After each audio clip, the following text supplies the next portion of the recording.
Olá, pessoal, tudo bem? Um grande abraço para você ligado aqui no LAC Concursos, o maior site de videoaulas do Brasil.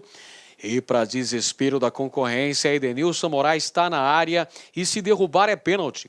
E eu estou chegando aqui para darmos prosseguimento ao nosso grande projeto metodológico que visa a sua preparação, visa a sua qualificação para que você fique apto, para que você fique competitivo e enfrente os mais difíceis concursos no Brasil. Em especial, a gente está se preparando para concursos da área educacional, para concursos da área do magistério, professor de história. Para você ser meu colega, eu, professor de história concursado, e pretendo contribuir de maneira significativa para que você também seja professor de história concursado. E a gente está seguindo uma série de aulas falando basicamente da teoria da história, procedimentos metodológicos, falando de correntes historiográficas, abordando um pouco do pensamento científico de grandes historiadores do século XX, evidentemente daqueles pensadores que são mais cobrados nas provas de concurso público pelo Brasil, porque é muito importante você estudar a teoria da história, viu, pessoal? Porque, indubitavelmente, é um tema que aparece com grande relevância e também aparecem de maneira sistemática nas mais variadas provas pelo Brasil. Então, a gente precisa necessariamente ter um arcabouço teórico bem fundamentado para que nós tenhamos grande desempenho, para que a gente possa buscar a nossa aprovação. Galera, motivação faz você começar, mas é o hábito que faz você continuar. Então você tem que ter esse hábito de estudo, de continuar se dedicando, procurando ler bastante, procurando responder várias questões de concursos anteriores, porque é dessa maneira que você vai construir o seu castelo.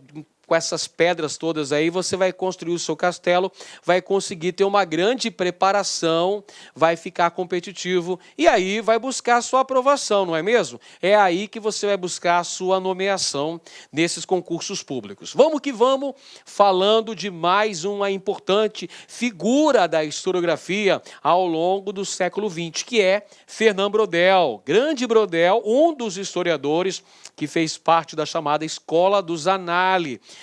Fernand Braudel, que foi professor da USP, um dos professores fundadores da USP, a Universidade de São Paulo, francês que esteve aqui no Brasil, trabalhou em algumas instituições. Ele diz que conseguiu se desenvolver enquanto historiador, muito da época em que esteve no Brasil atuando como professor na Universidade de São Paulo. Fernand Braudel foi um importante historiador do século XX e é o historiador que vai definir a história como uma experiência do passado interpretada. Olha só a definição que Braudel vai apresentar de história, enquanto uma experiência do passado interpretada. Ou seja, uma interpretação de si próprio e do mundo. Olha só como Fernand Braudel vai ter um pensamento histórico bem próximo de outro grande historiador da Escola dos Annales, que foi Marc Bloch, que nós já estudamos em aulas anteriores. Braudel também vai falar que o estudo de história, o ensino de história, a interpretação histórica é uma interpretação de si próprio e do mundo. É uma experiência, evolução temporal e também o conceito que vai ser trabalhado por Fernand Braudel é justamente a chamada longa duração. É o conceito que Braudel trabalhou em suas obras, como, por exemplo, a obra O Mediterrâneo, de Filipe II, ele trabalha com o contexto da longa duração. Fernand Braudel foi um dos mais importantes historiadores do século XX. Nasceu na França e lecionou em diversos países, entre os quais figura o Brasil. Acabamos de dizer que ele teve um papel importantíssimo na criação da Universidade de São Paulo. Fernando Brodel foi professor da USP.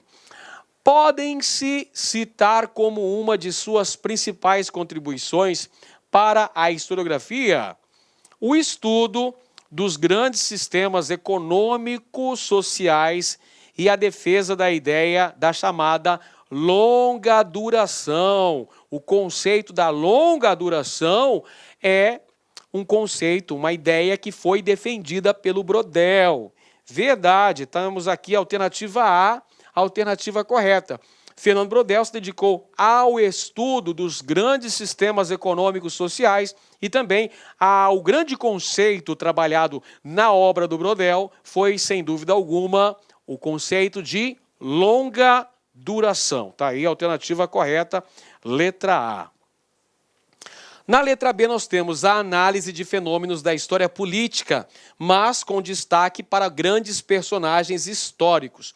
Nada disso, você se lembra muito bem que a gente falou um pouquinho sobre a escola dos análises, vem justamente desconstruir essa ideia de valorização dos grandes personagens históricos, grandes generais, grandes imperadores, reis, personagens assim, considerados acima do bem e do mal. Nada disso. A escola dos análises vem quebrar, vem romper com essa teoria. Tá? Então tá errada a letra B. Letra C. A ênfase na dinâmica econômica dos grandes impérios e a criação de longas séries estatísticas como base de seu trabalho. Não, a base do trabalho desenvolvida pelo Brodel é o do conceito de longa duração. Letra D, o estudo de pequenos grupos sociais através da história, destacando suas ações cotidianas. Bom, isso seria a microhistória, né? Não é o trabalho desenvolvido pelo Brodel. A microhistória foi desenvolvida na Itália por Giovanni Levi e também por Carlo Ginzburg. Está errado a letra D. Letra E, a busca de sistemas explicativos, estruturais, que permitissem uma visão dos fatos históricos como eles realmente ocorreram no passado. Não, não é essa a grande preocupação de Brodel. Já falamos, o conceito principal de sua obra é o conceito de longa duração. Agora sim, nós vamos falar sobre a chamada microhistória. Quando nós falamos de microhistória, quem é que vem à mente? Já vem à mente esse personagem aqui, este grande historiador. Historiador, filósofo, é Carlo Ginzburg.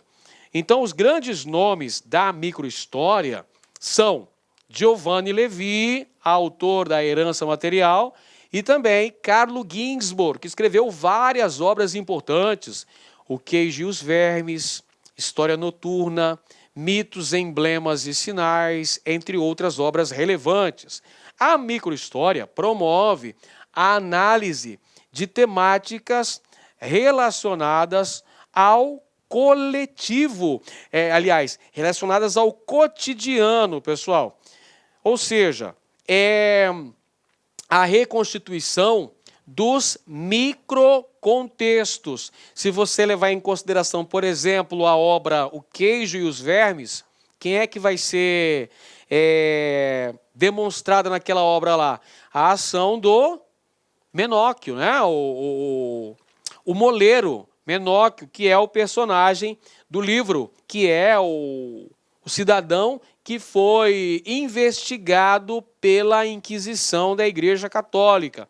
Portanto, a microhistória vai valorizar do indivíduo para a coletividade, relacionando o interesse na pesquisa dos chamados microcontextos. Não é à toa que tanto o Giovanni Levi quanto o Ginzburg vão se debruçar sobre a história desses personagens aí anônimos, personagens comuns, como é o exemplo do Menóquio, trabalhado na obra O Queijo e os Vermes. São homens comuns, são homens anônimos e que permaneceriam anônimos se não fosse o trabalho desenvolvido por esses historiadores, que se interessaram em investigar, em valorizar, em analisar, em pesquisar a vida desses homens comuns, homens do povo. Então, o Ginsburg, quando estava coletando dados... Olá, meus amigos, minhas amigas, sou o professor Luiz Antônio de Carvalho